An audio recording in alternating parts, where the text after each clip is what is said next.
نحمده ونصلي على رسوله الكريم اما بعد فاعوذ بالله من الشیطان الرجیم بسم اللہ الرحمن الرحیم صلی اللہ تعالی علیہ وسلم۔ ہم آپ کو بتانے جا رہے ہیں اصحاب کہف کے بارے میں۔ اصحاب کہف میں کتنے لوگ تھے؟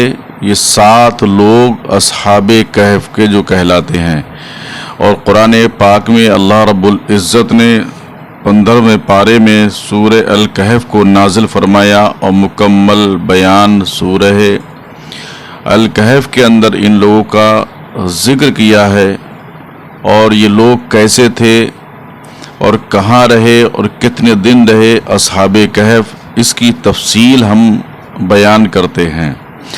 آپ حضرات سے گزارش ہے کہ اصحاب کہف کے بارے میں ضرور ملاحظہ فرمائیں، تھوڑا سا اپنا قیمتی وقت نکال کر۔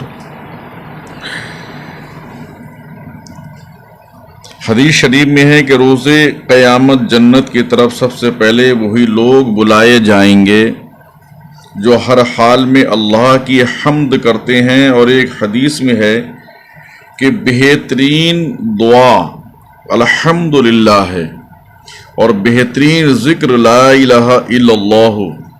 ترمذی مسلم شریف کی حدیث میں ہے اللہ تعالیٰ کے نزدیک 4 کلمے بہت پیارے ہیں۔ آپ سنیے کہ لا الہ الا اللہ، اللہ اکبر، سبحان اللہ، الحمدللہ، یہ 4 کلمے جو بتائے گئے یہ بہت پیارے کلمے ہیں، ان کو آپ یاد کیجئے اور ان کو آپ پڑھتے رہیے گا۔ سورہ کہف اللہ رب العزت نے نازل فرمائی اور اصحاب کہف کا واقعہ بھی بیان کیا گیا۔ اصحاب کہف قوی ترین اقوال یہ ہیں کہ 7 حضرات تھے، اگرچہ ان کے ناموں میں کسی قدر اختلاف ہے، لیکن حضرت ابن عباس رضی اللہ تعالی عنہما کی روایت پر جو خازن میں ہے ان کے نام 7 ہیں، اور ان کے 7 نام ذکر کیے گئے ہیں، اور ان کے کتے کا نام قطمیر ہے۔ ان کی خاصیتیں کیا ہیں اور ان کے نام کیا ہیں؟ پہلا نام جو ہے مکسلمینہ، دوسرا نام ہے یملیخا، نمبر 3 مرتونس، نمبر 4 بینونس، نمبر 5 سارینونس، نمبر 6 ذو نوانش، اور نمبر 7 کشفیر تتنونس، اور ان کے کتے کا نام قطمیر ہے۔ ان کے خاصیتیں اور فضیلتیں یہ ہیں کہ یہ اسماء لکھ کر دروازے پر لگا دیے جائیں تو مکان جلنے سے محفوظ رہتا ہے۔ دولت پر جہاں دولت یعنی روپیہ یا مال زیور وغیرہ رکھا ہے، یہاں پر اگر ان کے نام لکھ کر رکھ دیے جائیں تو یہ چوری نہیں جاتا۔ کشتی یا جہاز ان کی برکت سے غرق نہیں ہوتا، بھاگا ہوا شخص ان کی برکت سے واپس آ جاتا ہے۔ کہیں آگ لگی ہو اور یہ اسماء یعنی یہ نام کپڑے میں لکھ کر ڈال دیے جائیں تو وہ بجھ جاتی ہے۔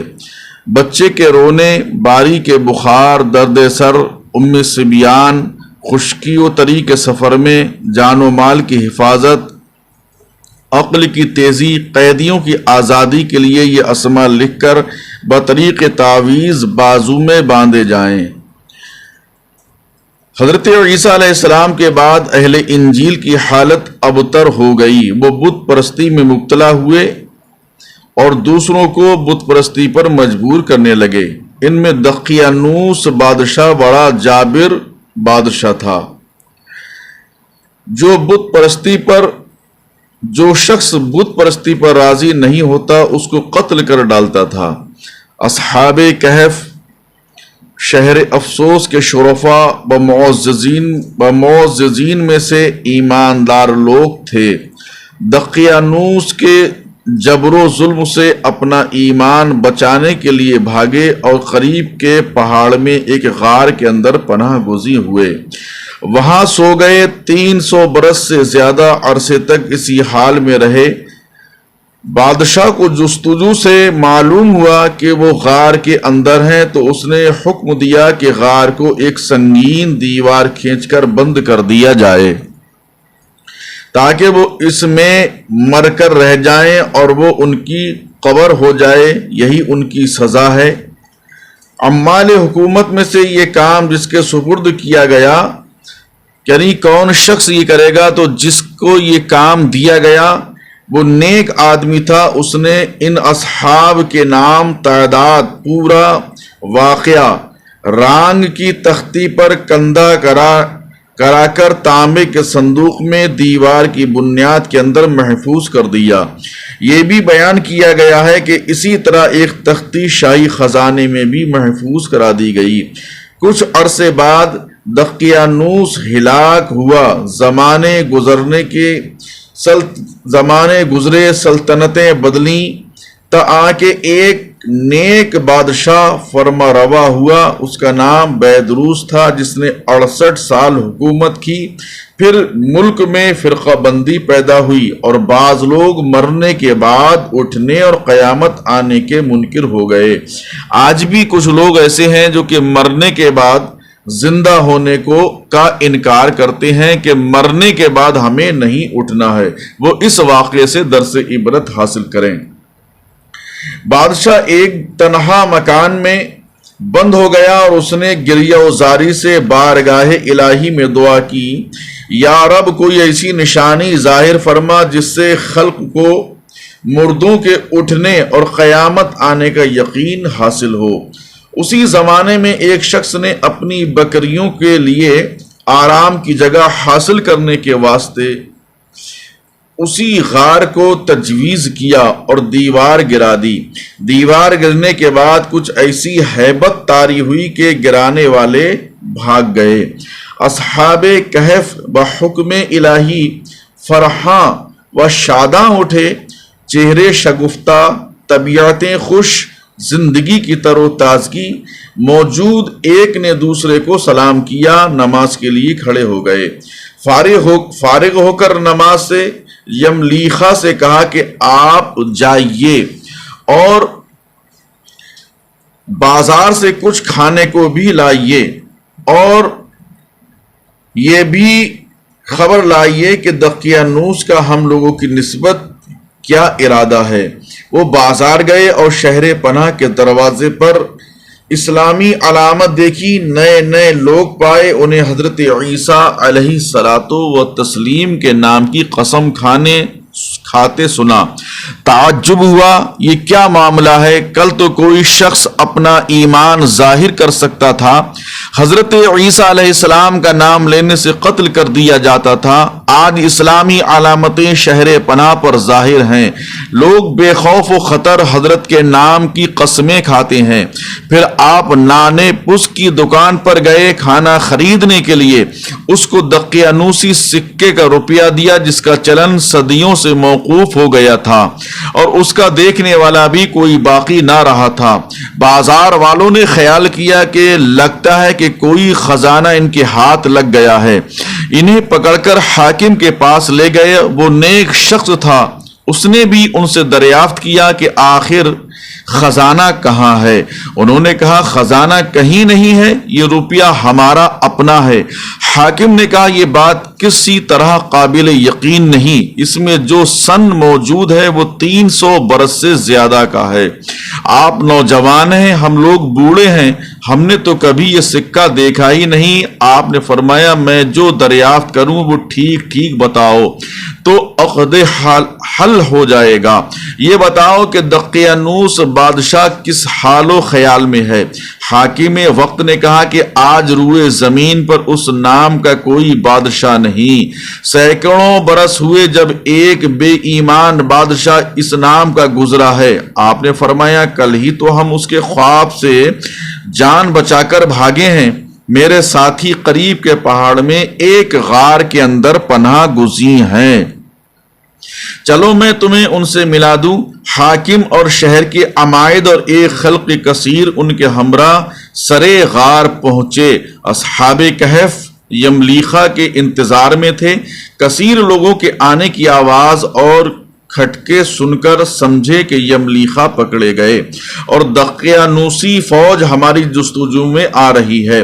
اللہ کی حمد اور شکر بجا لانے لگے۔ اتنے میں یہ لوگ پہنچے۔ یملیخا نے تمام قصہ سنایا۔ ان حضرات نے سمجھ لیا کہ ہم بحکم الہی اتنا طویل زمانہ ہوئے اور اب اس لیے اٹھائے گئے ہیں کہ لوگوں کے لیے بعد موت زندہ کیے جانے کی دلیل اور نشانی ہو۔ حاکم سرے غار پہنچا تو اس نے تانبے کا صندوق دیکھا، اس کو کھولا تو تختی برآمد ہوئی۔ اس تختی میں ان اصحاب کے اسماء اور ان کتے کا نام لکھا ہوا تھا۔ یہ بھی لکھا تھا کہ یہ جماعت اپنے دین کی حفاظت کے لیے دقیانوس کے ڈر سے اس غار میں پناہ گزین ہوئی۔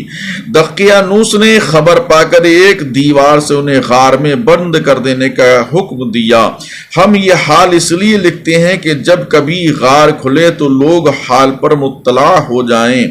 یہ لوح پڑھ کر سب کو تعجب ہوا اور لوگ اللہ کی حمد و ثنا بجا لائے کہ اس نے ایسی نشانی ظاہر فرما دی جس سے موت کے بعد اٹھنے کا یقین حاصل ہوتا ہے۔ حاکم نے اپنے بادشاہ بیدروس کو ایک واقعے کی اطلاع دی۔ وہ عمرہ و عمائد کو لے کر حاضر ہوا اور سجدہ شکر الہی بجا لایا کہ اللہ تعالیٰ نے اس کی دعا قبول کی۔ اصحاب کہف نے بادشاہ سے معانقہ کیا اور فرمایا ہم تمہیں اللہ کے سپرد کرتے ہیں۔ والسلام علیکہ ورحمۃ اللہ وبرکاتہ۔ اللہ تیری اور تیرے ملک کی حفاظت فرمائے اور جن و انس کے شر سے بچائے۔ بادشاہ کھڑا ہی تھا کہ وہ حضرات اپنی خواب گاہوں کی طرف واپس ہو کر مصروف خواب ہوئے اور اللہ تعالیٰ نے انہیں وفات دی۔ بادشاہ نے سال کے صندوق میں ان کے اجساد کو، ان کے جسموں کو محفوظ کیا اور اللہ تعالیٰ نے رعب سے ان کی حفاظت فرمائی کہ کسی کی مجال نہیں کہ وہاں پہنچ سکے۔ بادشاہ نے سرے غار مسجد بنانے کا حکم دیا اور ایک دن ایسا معین کیا کہ ہر سال لوگ عید کی طرح وہاں آیا کریں۔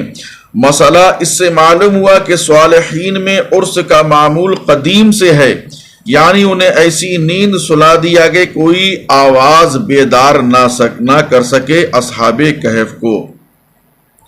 دقیانوس بادشاہ کے سامنے اور اس کے لیے شریک اولاد ٹھہرائے، پھر انہوں نے آپس میں ایک دوسرے سے کہا، یعنی ان پر تمام دن سایہ رہتا ہے اور اللہ نے حفاظت فرمائی اور طلوع سے غروب تک کسی ضرورت بھی دھوپ کی انہیں نہیں پہنچتی اور تازہ ہوائیں اللہ رب العزت نے مقرر کی کہ ان کو تازہ ہوائیں پہنچتی ہیں اور ان کی آنکھیں، کیونکہ ان کی آنکھیں کھلی ہیں۔ سال میں ایک مرتبہ 10ویں محرم کو جب وہ کروٹ لیتے ہیں وہ بھی کروٹ بدلتا ہے۔ فائدہ تفسیر ثعلبی میں ہے کہ جو کوئی ان کلمات وَكَلْبُهُمْ بَاسِطٌ ذِرَاعِهِ بِالْوَصِيدِ کو لکھ کر اپنے ساتھ رکھے، کتے کے ضرر سے امن میں رہے گا۔ اللہ تبارک و تعالی نے ایسی ہیبت سے ان کی حفاظت فرمائی ہے کہ ان تک کوئی جا نہیں سکتا۔ حضرت امیر معاویہ جنگ روم کے وقت کہف کی طرف گزرے تو انہوں نے اصحاب کہف پر داخل ہونا چاہا۔ حضرت ابن عباس رضی اللہ تعالی عنہما نے انہیں منع کیا اور یہ آیت پڑھی۔ پھر ایک جماعت حضرت امیر معاویہ کے حکم سے داخل ہوئی تو اللہ تعالی نے ایک ایسی ہوا چلائی کہ سب جل گئے۔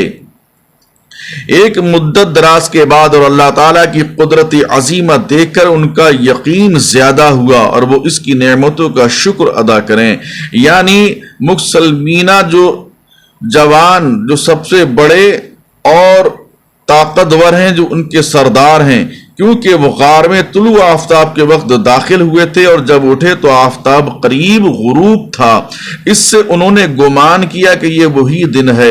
اس سے ثابت ہوا کہ اجتہاد جائز اور ظن غالب کی بنا پر قول کرنا درست ہے۔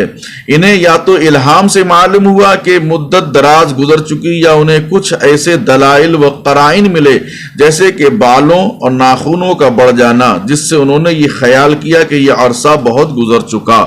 یعنی دقیانوسی سکے کے روپے جو گھر سے لے کر آئے تھے اور سوتے وقت اپنے سرہانے رکھ لیے تھے۔ اس سے معلوم ہوا کہ مسافر کو خرچ ساتھ میں رکھنا طریقے توکل کے خلاف نہیں ہے، چاہیے کہ بھروسہ اللہ پر رکھے، اس میں کوئی شبہ حرمت نہیں، اور بری طرح قتل کریں، یعنی جبر و ستم سے کفری ملت۔ لوگوں کو دقیانوس کے مرنے اور مدت گزر جانے کے بعد، اور بیدروس کی قوم میں جو لوگ مرنے کے بعد زندہ ہونے کا انکار کرتے ہیں، انہیں معلوم ہو جائے، یعنی ان کی وفات کے بعد ان کی گرد عمارت بنانے میں، یعنی بیدروس بادشاہ اور اس کے ساتھی جس میں مسلمان نماز پڑھیں، ان کے قرب سے برکت حاصل کریں۔ اس سے معلوم ہوا کہ بزرگوں کے مزارات کے قریب مسجدیں بنانا اہل ایمان کا قدیم طریقہ ہے، اور قرآن کریم میں اس کا ذکر فرمانا اور اس کو منع نہ کرنا اس فعل کے درست ہونے کی قوی ترین دلیل ہے۔ اس سے یہ بھی معلوم ہوا کہ بزرگوں کے جوار میں ان کی قربت میں برکت حاصل ہوتی ہے، اسی لیے اہل اللہ کے مزارات پر لوگ حصول برکت کے لیے جایا کرتے ہیں، اور اسی لیے قبروں کی زیارت سنت اور موجب ثواب ہے۔